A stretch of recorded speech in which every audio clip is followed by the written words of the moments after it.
Nós vamos falar um pouquinho hoje sobre reconstruir, e eu acho que é um tema extremamente oportuno para os dias que nós estamos vivendo hoje, em dias de tribulação, onde a gente vê muitas coisas serem destruídas, né? A gente está vendo a destruição na nossa frente, e a destruição em várias áreas, né? A gente vê pessoas perdendo emprego, empresários vendo a possibilidade de fecharem sua empresa ou fechando a empresa, gente que às vezes estava indo muito bem nos negócios, mas teve que fechar e às vezes não tem nem previsão de volta.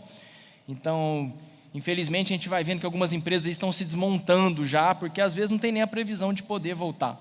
E além das empresas, também a gente viu pelas estatísticas que famílias estão sendo destruídas, estão sendo de alguma forma afetadas por todo esse confinamento, porque onde há uma mudança, né, de rotina, como a gente estamos vivendo agora, então onde as pessoas estão vivendo uma nova rotina, estão ficando confinadas por mais tempo, estão de alguma forma sendo afetadas na sua área financeira, isso também afeta as famílias, afeta os casamentos, e as estatísticas mostram isso. A gente viu o aumento no número de violência doméstica, não só de marido agredindo esposa, mas também em relação aos filhos.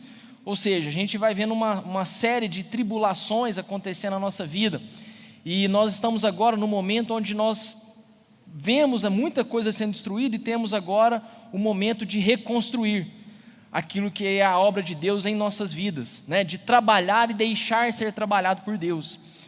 Então, isso vai requerer muito trabalho, muito esforço e muito empenho, principalmente um empenho, eu diria, mental, porque um pouco do trabalho de reconstruir está na nossa mente, né? Nesse desgaste mental que é em nós. Porque o nosso corpo, ele pode aguentar muitas coisas, ele pode aguentar passar fome muitos dias, você pode se esforçar e trabalhar por muito tempo, mas há algo que nos afeta muito, que é o controle da nossa mente. Então, ao ver algo que você construiu destruído, a gente acaba sendo afetado também na nossa alma, né? no nosso interior. Então, você vê às vezes o casamento, que às vezes estava indo bem até o momento, mas aí você vê ele ser afetado, os filhos serem afetados, né? Quantas crianças não estão perdendo um ano de estudo, né? Como é que a gente vai pensar em reconstruir um ano, às vezes, perdido de estudo, e muitas crianças? Eu tenho o privilégio que meu filho está podendo fazer aula online, mas eu sei que nem todas as famílias têm o privilégio de terem essa oportunidade, de ter um filho numa escola onde eles podem estudar online. E como é que nós vamos reconstruir uma sociedade onde metade das crianças está estudando e a outra metade não está estudando?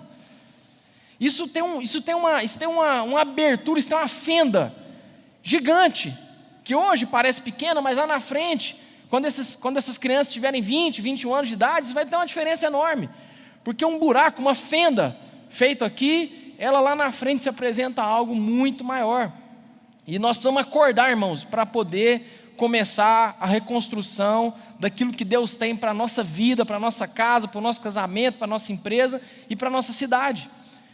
Eu sei que o momento não é favorável para isso, eu sei que nós ainda estamos despertando para as coisas estão começando a voltar, e ao mesmo tempo que elas voltam, a gente recebe notícias ruins, coisas ruins acontecem, mas o povo do Senhor, aquele povo escolhido por Deus, precisa acordar para aquilo que Deus tem, para o novo de Deus. E nem sempre, irmãos, o novo de Deus é exatamente como nós desejávamos que ele fosse.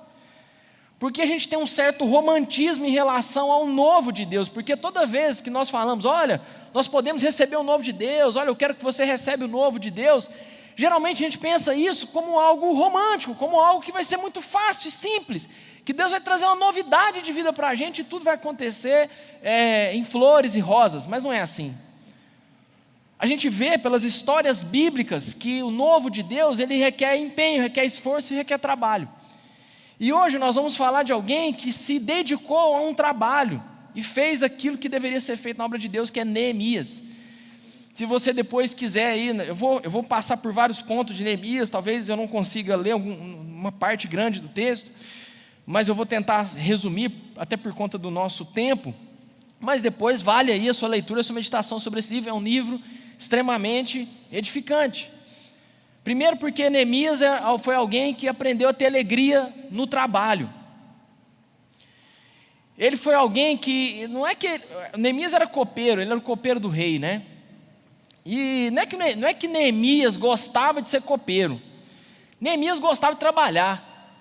Neemias aprendeu a ter alegria no seu próprio trabalho, em trabalhar. Tanto é que a Bíblia fala que Neemias nunca havia chegado triste no trabalho.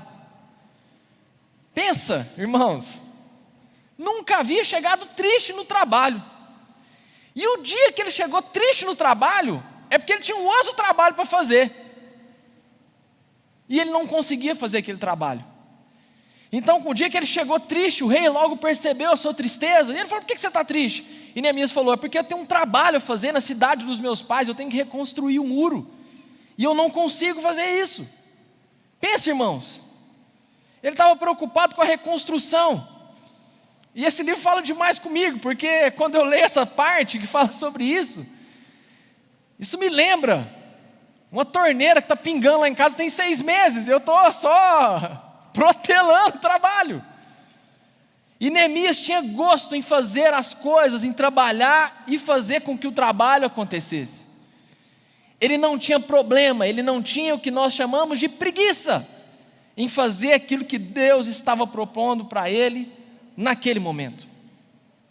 Isso é um desafio principalmente nos tempos que nós estamos vivendo, porque nós vivemos tempos onde as pessoas não têm alegria no trabalho, elas têm alegria no produto pronto. Nós vivemos um momento, um período, uma época, onde nós buscamos as coisas prontas, preparadas para nos servir.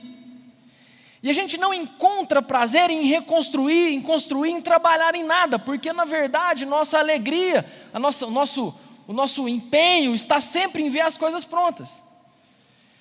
Então, quando você sente fome, você acessa um aplicativo e em 2 cliques você pede uma comida. E o que dá agonia na gente é que a comida está demorando 15 minutos a mais do que aquilo que estava proposto no aplicativo. Porque não interessa o trabalho que essa comida dá, o que interessa é que ela esteja pronta na minha frente. E foi nessa ansiedade de não trabalhar, de não deixar ser trabalhado, de não viver os processos, que nós criamos o miojo, criamos a pipoca de micro-ondas, criamos uma série de coisas que na verdade não dão trabalho algum, mas que nos apresentam um resultado pronto. Isso revela toda a nossa ansiedade, o nosso descaso em poder trabalhar e deixar ser trabalhado pelos processos de Deus. Então, por exemplo, você acha que tomate é caro? Tem época que está caro. Você acha que é caro porque você nunca produziu tomate. Porque você vai lá comprar tomate, você paga lá quando está muito caro, vamos pôr que está R$9 o quilo do tomate. Você fala: nossa, R$9 um quilo de tomate. Você pensa assim: nossa, teve um cara que trabalhou 1 quilo de tomate para mim comprar por R$9. Não. A gente fala: nossa, mas o tomate pronto está o quê? R$9. Até o dia que você fazer o quê? Você for trabalhar na plantação de tomate. O dia que você ficar o dia inteiro para produzir 1 quilo de tomate, você vai falar: nossa, valia muito a pena pagar R$9 em 1 quilo de tomate. Porque nós estamos acostumados com os produtos, mas não estamos acostumados e não empenhados nos processos. E para reconstruir, Deus tem que trabalhar em nós temos que deixar ser trabalhado a alegria de trabalhar nos processos. Porque quando vemos o trabalho, aquilo já nos desanima de cara. Pensa Neemias, ele tinha um muro para reconstruir, numa cidade, irmãos. De uma cidade. Já construiu na sua casa? Irmão, você trocar um piso dá uma preguiça. Preguiça de mexer com pedreiro, com marceneiro. Você fala: nossa, eu vou ter que chamar aqui, vai ficar não sei quantos dias na minha cozinha, porque você quer ver logo pronto. Se pudesse vir uma cozinha pronta, a gente pagava por aquilo. E você fala: nossa, como um pedreiro é caro. É caro até você fazer a primeira massa. No dia que você fizer uma massa, você vai falar assim: nossa, até que é barato o que eu estou pagando. Porque nós estamos acostumados com o pronto. E nós queremos o pronto. Veja bem, vou falar isso aqui, importante para os nossos dias. Tem uma diferença entre trabalho e esforço. Tem uma diferença. Trabalho é você produzir o tomate. Mas se eu te der a semente do tomate, não quer dizer que com muito esforço você vai fazer tomate. Eu posso te dar a terra, eu posso te dar o produto, eu posso te dar a semente, eu posso te dar tudo. Não quer dizer que se você se esforçar muito, você vai produzir tomate. Porque trabalho é mais do que esforço. Trabalho é esforço aliado a conhecimento. Conhecimento de causa. Por isso que você pega para fazer um bolo, você olha a receita lá certinha, você faz exatamente o que está escrito lá, mas o produto da pessoa que gravou o vídeo é um e o produto seu é outro. É ou não é? Quanto tempo demora até que você trabalha na vida e acerta o bolo exatamente como tinha que ser acertado? Demora. Porque é mais do que esforço. É trabalho. A gente pode pensar esforço como alguém pedalando uma bicicleta ergométrica. Ele está fazendo um esforço gigante, mas não está saindo do lugar. Então, por mais que ele faça esforço, ele não está o quê? Trabalhando. O que cansa é o esforço e não o trabalho. Por isso, irmãos, que às vezes as mulheres cansam da gente. Elas estão pedalando, parece que não sai do lugar. Entendeu? Você já teve essa sensação? Você está se esforçando na vida do seu marido, e parece que ele não sai do lugar. Que às vezes está tendo esforço, mas não está tendo trabalho. Uma mulher que antes dela casar, o que ela procura? Um marido trabalhado. Pronto. Miojo, 3 minutos. Então, já tive casos que falam assim: ei, irmã, o que você está esperando para você casar? Eu falei: eu queria um cara formado em medicina, com 5 anos de estudo, com casa, com carro. Eu falo: aí, eu também. Porque tá doido, uma oportunidade dessa não pode passar. Quem quer pegar um cidadão e trabalhar na vida dele, construir ali um homem formado em medicina? Então, cada vez mais os casamentos acontecem mais tarde, porque as pessoas estão procurando o quê? Coisas prontas. A gente não tem mais o desejo, a satisfação, a vontade, a alegria em construir os processos de Deus na nossa vida. Então, quando a gente fala de reconstruir, Deus precisa despertar em nós essa mesma alegria que Ele colocou em Neemias, que é a alegria do trabalho. A alegria de falar assim: bom, agora eu tenho algo a ser feito e a ser trabalhado. Porque lembra que eu falei que trabalho tem que aliar o esforço ao conhecimento? Porque por mais que você se esforce, se você não conhece, você não consegue produzir algo. Porém, quando reconstruímos alguma coisa na nossa vida, nós já temos algo muito importante: o conhecimento. Então imagina que você ergueu um muro lá na sua casa. Você mesmo fez isso. Você preparou a massa, aí a primeira vez aquilo deu errado, o muro caiu, aí você vai tentar de novo, o primeiro tijolo, o segundo, depois você aprende que tem que alinhar, depois você aprende que tem que fazer uma massa de uma outra forma, até que aquilo fica pronto. Demorou um tempão para você fazer, porque você não sabia fazer. Por algum motivo, uma tempestade, um vento, alguma coisa, que o muro caiu. Qual que é mais fácil, construir a primeira vez ou a segunda vez? A segunda vez. Porque agora você não precisa cometer os erros que foram cometidos na primeira vez. Você sabe o ponto do cimento, você sabe o que tem que fazer antes, como é que a terra tem que ser preparada, qual que é o tijolo adequado. Você agora pode ter perdido o muro, mas você não perdeu o quê? O conhecimento. Você não perdeu a sabedoria de construir aquilo. Porque é o seguinte, irmãos: toda tribulação, toda tempestade, tudo aquilo que é contrário, o inimigo, o que é contrário àquilo que a obra de Deus está sendo feita na nossa vida, ele consegue destruir o muro. externo, mas não consegue destruir o quê? O nosso conhecimento, a nossa fé, a nossa sabedoria. Por isso Salomão era um cara que foi muito rico. Porque antes dele construir qualquer coisa na vida dele, o que ele pediu? Deus me dá o quê? Sabedoria. Porque ainda que os meus muros venham a cair, eu tenho a sabedoria de saber viver sem o muro e de saber reconstruir o muro. Então é muito mais fácil fazer o bolo da segunda vez, da terceira vez. Só que às vezes, irmãos, a gente tem preguiça. A gente tem descaso de fazer um trabalho bem feito e algo bem feito. A gente não tem paciência, a gente olha o trabalho, como a gente está pensando que vai ser pronto, aquilo é muito longe. Então, meus irmãos, tudo aquilo que Deus quer reconstruir na nossa vida, seja o nosso casamento, a nossa família, empresa, seja o que for, você não pode pensar já no produto final pronto, porque senão isso vai te dar preguiça, porque às vezes demora. Mas pensa no trabalho, no prazer que esse trabalho pode te dar e tudo aquilo que esse trabalho pode te gerar. Então, às vezes, irmãos, reconstruir um casamento dá trabalho. Porque errou, porque fez coisa errada, porque falou que não devia falar, fez aquilo que não devia fazer. Mas agora, tendo conhecimento, é possível fazer o quê? Reconstruir. E de uma maneira muito mais eficaz.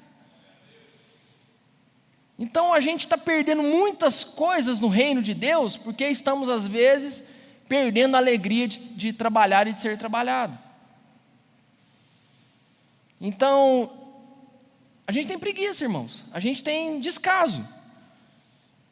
A gente poderia ser alguém melhor na nossa profissão, mas é tão difícil. É tão difícil separar, estudar, sentar, dedicar. É tão difícil às vezes mudar os nossos paradigmas. Irmãos, não dá para reconstruir um casamento dedicando um ao outro da meia-noite a uma. Não dá para fazer assim. Eu tenho falado isso lá em casa, assim, para minha esposa. Eu falo, a gente precisa achar uma hora melhor, porque o que a gente tem feito, né? Você faz todas as coisas do dia, e na hora que você está destruído, acabado, aí você quer construir uma relação com sua esposa, mas você já cansou de tudo aquilo que você tinha que fazer. Até estava ontem com uns amigos, citei um exemplo, né? Eu falei assim, tem um pastor agora que ele criou algo incrível, ele está fazendo um curso, e ele está ensinando os casos, é o seguinte, é marcar a hora para fazer relação sexual. Porque como está tendo dificuldade, o cara deixa para o final. Eu falei, cara, eu preciso ensinar isso lá na igreja.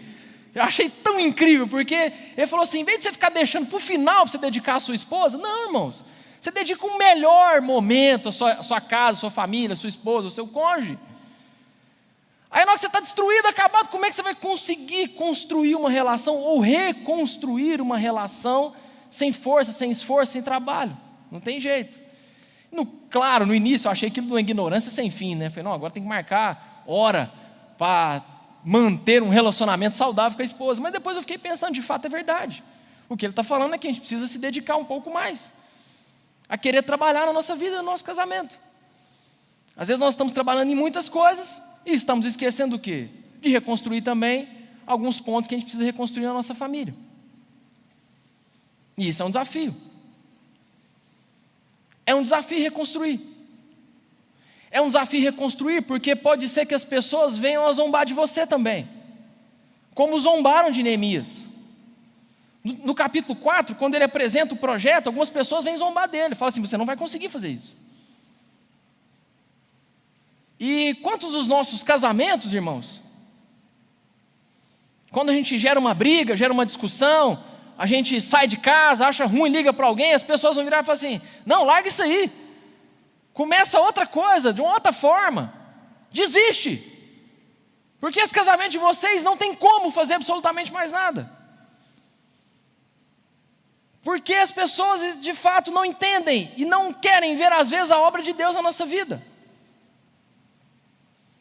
Quantos de nós somos desanimados nos nossos projetos, na nossa empresa, nos nossos sonhos, naquilo que Deus tem para nós, por conta daquilo que é o que a Bíblia chama de opróbrio, Ou seja, vergonha. Vergonha, irmãos, é deixar um serviço que precisava ser feito não ser feito. Isso é vergonha. Vergonha é deixar o muro destruído, sendo que você tem a possibilidade de construir. Mas como as pessoas vêm, zoam a gente, zombam da gente, a gente acaba cedendo às pressões. Eu até falei isso aqui uma vez, quando a pessoa começa a fazer aula de inglês, o que mais atrapalha o cara a falar inglês? É a vergonha do outro zoar ele. Porque a gente é assim, a gente quer zoar, né? A gente não quer ver o cara ser construído. E aí quando ele faz as primeiras aulas, ele não sabe falar. Ele fala aquele inglês Joel Santana, tá ligado? Aquele inglês, né? Você viu alguém elogiar o Joel Santana? Quando ele, lembra aquele técnico que falava aquele inglês todo arrastado? O povo zoava ele na televisão. Mas vou te falar uma coisa, ele falava inglês. E eu te garanto que a maior parte das pessoas que zoavam ele não falavam nem um terço do que ele falava. Porque ainda que ele tinha vergonha, ainda que era difícil, ele é um cara simples, de fala humilde, de forma humilde. Quando ele ia falar inglês, ele falava da forma como ele conseguia falar. Contudo, irmãos, ele fez. E muita gente estava zoando ele, porque é mais fácil zoar alguém que está fazendo alguma coisa, do que ir lá e submeter a vergonha de fazer. E provavelmente ele está muito mais na frente no inglês do que muitos de nós. Porque ele enfrentou a vergonha, ele enfrentou a humilhação pública e fez aquilo que ele deveria fazer. E às vezes, irmãos, por conta da vergonha, por conta da zoação do outro, por conta do que o outro acha, a gente fica, o que o outro acha, o que vão pensar de mim? Vão me ver vender bala no sinal, vão me ver aqui trabalhar de pedreiro, vão me ver morar dessa forma, que eu vou ter que mudar para uma casa mais simples para eu conseguir construir meu projeto. O que as pessoas vão pensar na hora que eu mudar para uma casa mais simples? E aí a gente precisa reconstruir a vida. E às vezes para reconstruir você precisa abrir mão de algumas coisas, você precisa ter um carro pior, você precisa morar numa casa pior, você precisa andar com roupas mais simples, e a gente começa a pensar, nossa, as pessoas vão zoar, e de fato vão zoar mesmo, mas e daí? E daí? O que importa é aquilo que Deus quer trabalhar na minha vida, e o trabalho que eu tenho para fazer em Deus. Irmãos, se eu estou com um muro para reconstruir, se Deus mandou reconstruir esse muro, eu preciso ter alegria no trabalho, e não no que as pessoas vão achar ou vão deixar de achar. A gente tem que servir aos outros, mas a gente não pode deixar ser moldado pela zoação, pela zombaria. E Neemias tinha convicção, porque ele sabia com convicção e com clareza qual era o projeto que Deus tinha para ele. Tanto que quando ele vai vender esse projeto, vender assim, ele vai passar para as outras pessoas, né, que eles queriam ajudar, ele fala assim, gente, eu falei com Deus. Olha a convicção desse cara. Eu falei com Deus. Eu falei com Deus. E Deus me mostrou. E nós vamos fazer. E o povo se animou, porque Neemias foi um profeta. Ele trouxe a visão de Deus, mostrou o plano de Deus. E aí, meus irmãos, quando a gente mostra o plano de Deus, não tem erro. As pessoas de fato, a gente vai conseguir fazer com que as pessoas de fato olhem e vejam aquilo acontecer. Vão ter zoações, vão ter pessoas que vão zombar, como falamos aqui, mas a gente vai conseguir ser muito mais eficaz naquilo que nós temos. Inclusive, a gente até, eu não sei se isso é próprio dos homens, não sei, mas eu vou falar de mim. Eu tenho uma certa dificuldade de, às vezes, mostrar os projetos de Deus para minha esposa, porque eu tenho uma preguiça. Porque às vezes Deus te revelou um monte de coisas, e você fala assim, bom, agora eu preciso falar com a minha esposa para a gente seguir nesse caminho. E às vezes dá preguiça, porque você tem que começar lá do início. E como a gente é mais direto aquilo que a gente tem que fazer, a gente não tem muita, né? Então às vezes minha esposa fala assim, como é que foi a reunião? Eu falo, foi boa. O que mais? Foi boa, é o que eu tenho para falar. Eu não consigo às vezes desenvolver, e eu preciso, e nós precisamos aprender a fazer isso. A trabalhar no coração da nossa esposa, e a esposa também, do marido, aquilo que o sonho de Deus para casa, uns com os outros, só que isso dá trabalho, e nem sempre a gente vai convencer de primeira, porque isso gera trabalho, mas nós precisamos deixar essa preguiça de lado e ter alegria desse trabalho nas nossas vidas. E eu acho que para a gente encerrar, estou até bem adiantado aqui, mas para a gente encerrar, uma das coisas que talvez atrapalhou esse povo e também nos atrapalha em relação à reconstrução daquilo que Deus tem para a nossa vida, A reconstrução em todas as áreas são os entulhos que se apresentam. Então esse povo aqui, ele estava animado a poder trabalhar e reconstruir o muro. Então você vai ler aí depois no capítulo 4, se não me engano, eles estavam trabalhando com afinco e fazendo a coisa acontecer e tirando, mas chegou um momento que tinha tanto entulho que o povo desanimou de trabalhar na reconstrução daquele muro. E às vezes, irmãos, na nossa vida a gente se desanima com a reconstrução por conta dos resquícios do passado. Tem muita coisa que está atrapalhando os projetos de Deus na sua vida por conta dos entulhos que você acumulou e vem acumulando do passado. Tem coisa que está atrapalhando o seu casamento por conta de sentimentos que você trouxe do passado. Por conta de coisas que a sua família viveu no passado. Por conta de coisas que você ouviu. De que marido nenhum presta ou de que esposa nenhuma presta. E de que homem é tudo igual, e de que esposa é tudo igual. E de que, sei lá, empreender é difícil demais, ou que trabalhar é difícil demais. Porque a gente tem um certo estigma no Brasil que é o seguinte: a gente quer a bala de prata para ganhar o dinheiro.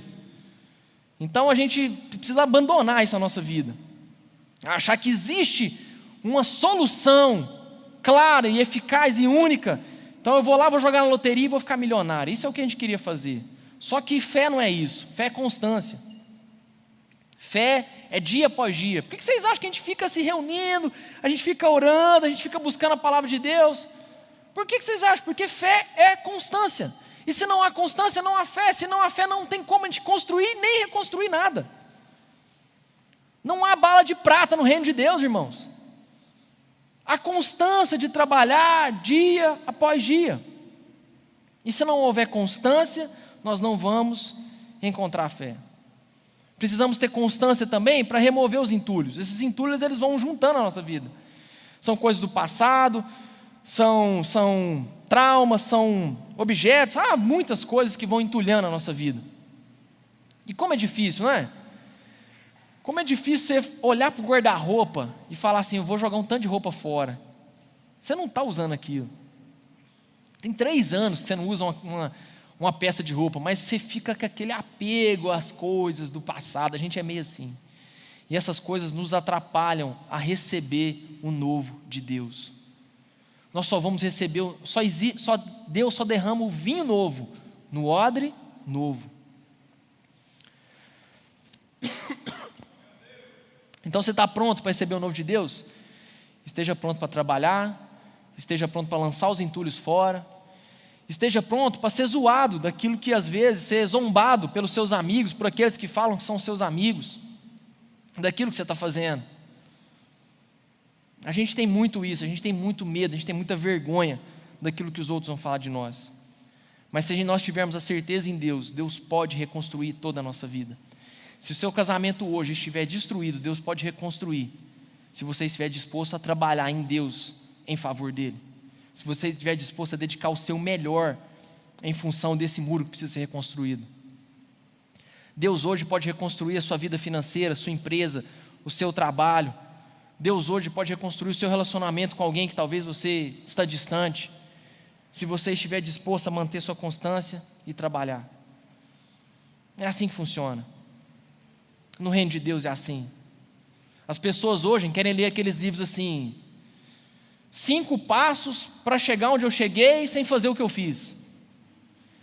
Tá ligado? 3 passos para fazer o que eu fiz, para chegar onde eu cheguei, sem trabalhar o que eu trabalhei. Não tem jeito. Então vamos orar a Deus para manter a nossa constância, a nossa força e a nossa alegria no trabalho e na reconstrução que Ele tem para nós. Nós podemos reconstruir algo muito melhor. Deus tem algo muito melhor. O novo de Deus é muito melhor, ainda que Ele dê muito trabalho. Mas eu tenho certeza que no final valerá a pena.